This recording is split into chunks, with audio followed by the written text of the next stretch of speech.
Okay, you may be wondering two things. First of all, hey Angry, why don't you have your glasses on? You know, these. And second of all, why are you even doing a review of this? I thought you all said it was the final One Piece last time. And I said, yeah, so did I. So did I. But apparently, somehow the One Piece chapter of 929 did drop today. And I'm just saying, huh? I thought we were on winter break! And if it's released now, then what does that even mean? Does that mean that we are now gonna have an even longer break on the other ones? You see, this is why I hate winter break. Everyone needs a winter break, don't get me wrong.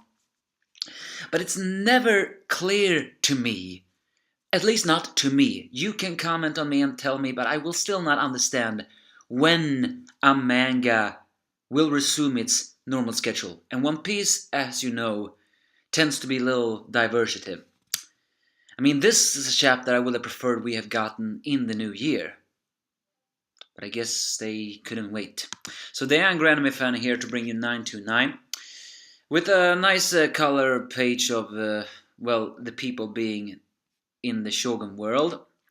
Turns out Franosuke has actually learned that the blueprint that the guy he works for, Minatomo, the leader of the legendary carpenters, has somehow actually sold the blueprints. He did it 10 years ago. So Frankie starts a fight and gets fired for it. Of course he's happy about that. I mean, yeah, it turns out that he only apprentices in order to get the blueprints, but it turns out he was sold. He meets up with Kanjuro, who definitely do not have a convincing disguise. And so Frankie begins to look around for many different things. First off, he goes to a pawn shop. The pawn shop says that he may have sold it to to a guy called Tomoguro of Longhouses. Tomoguro may have sold it to Kube, but Kube says that he gave it to his favorite geisha, Kisegawa.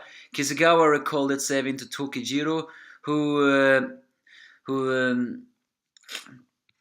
sold it to a camel, and who is actually a guy in the place, who actually said that it was stolen from a guy who was from Kuri with his face hidden.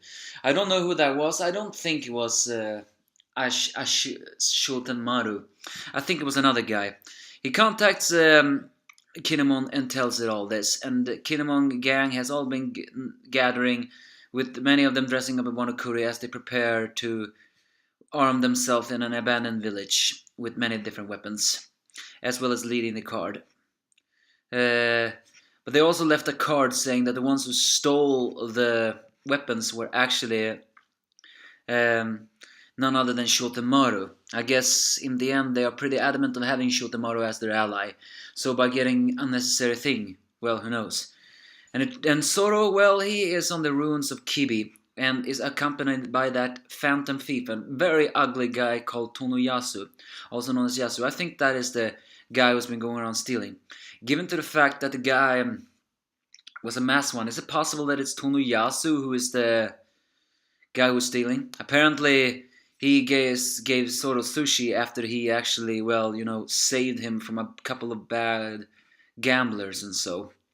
So, well, either way, they are near the flower capital. Well, that is just Zoro's original luck. And we're finally introduced to Shogun Orochi, and let me just tell you, he is so arrogant that I cannot wait for his humiliating defeat. And also, once again, the world government just shows how hypocritical they are. I mean, because Shogun Orochi here makes a valid point to the fact that apparently the CP0 has made deals with Don Flamingo as Joker, basically saying to fight with pirates, you buy weapons from pirates.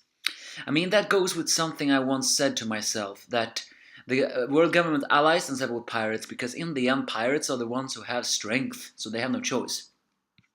And with Don Flamingo gone, they are now desperate apparently, because they no longer can hide between the shadows. of the world hiring that one. So they're gonna do it with a country that doesn't have an open door policy. However, Shogun Orochi has all the cards in this way because, well, after all, not only does he has Kaido to back them up, but also because right now they have no other cards to do it. And apparently they have sold Battlefield to Wano Kuri before, once again showing just how hypocritical not only the world government are, but also on how hypocritical or much of a hypocrite Shogun Orochi is. He says he has no plans for open door policy, and yet he has no problem blackmailing people from the outside. And apparently now he wants Dr. Vegapunk. Once again, a guy who is somehow in a closed door place knows Dr. Vegapunk. And he wants Dr. Vegapunk? Why does he want Dr. Vegapunk? Are we finally gonna see Dr. Vegapunk? Well, I hope so. So he once again shows his Orochi heads, apparently confirming that yes, he really does have a devil fruit. That is confirming with, the Orochi. And he's saying that he doesn't fear the celestial dragons, the marines, or anything else because he has Kaido himself to watch his back. Oh man, you are so arrogant. You are just screaming karma. So yeah, in the end he enters the party, and it's revealed that he is also the type of guy that Sanji hates the most, because when he served chicken, he just throws it away because he doesn't feel like it. And he doesn't like vegetables because he has like mackerel who is full of fat. And he gathers a lot of pervert girls, as we finally see Shogun Orochi, who by the way has a crown, once again showing just how uncharacteristic of a shogun he is. Because I don't know if a shogun ever have a crown. And let me tell you, he is ugly. I guess that's fitting for a man who is so evil as him. I cannot wait to see him be defeated.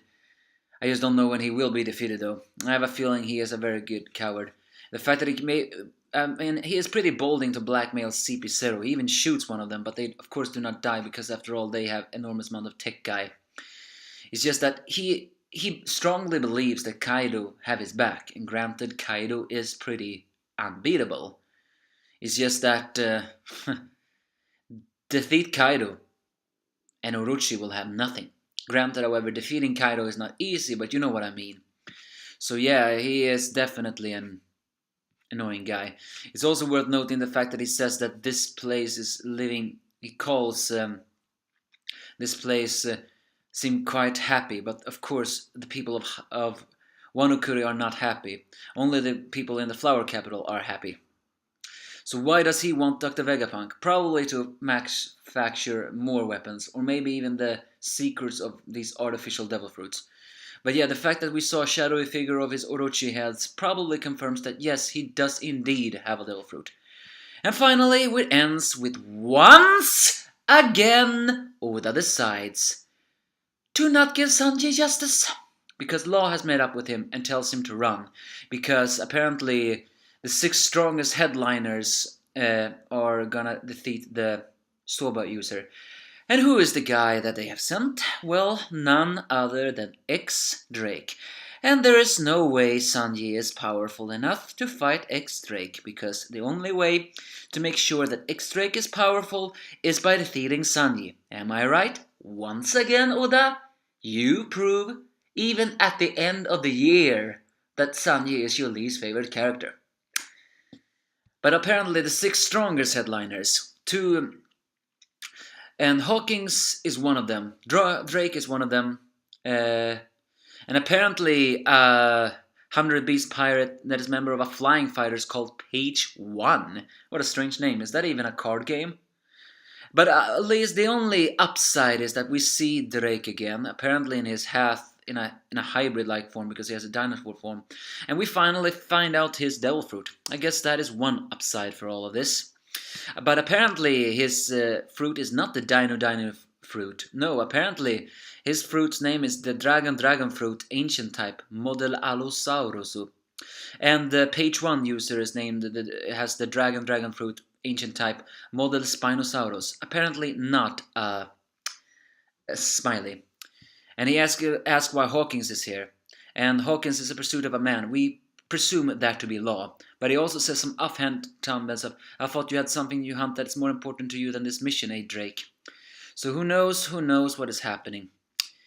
Is Drake really a loyal subordinate of Kaido? Well, I mean, there's no way Sanji can beat him, only because of despair. So, but there's no way Sanji can be killed, you know. So, who knows? But Hawkins seems to be adamant to hunting down Law, huh? But yeah, that's basically the chapter. A chapter we were not exactly meant to get until the end of this year, though. Strange. Too strange, really. At least, though, we finally saw Shogun Orochi. And boy, is he ugly. Ugh. I mean, a lot of people from Wano Kuri are ugly. But he's also the kind of person that Sanya hates the most. He just likes to eat what he wants to eat. And the fact that he eats fatty mackerels seems to suggest that he likes fat food. And he even wears a crown. I don't know if a shogun in real life had a crown, but that's beside the point. So yeah, I mean, it's a good setup for everything. Other than that, I don't really know what to say of this chapter. This is not exactly a chapter I would have preferred to have it by the end of the year, maybe in the beginning of the year, but you can give me your thoughts if you have any.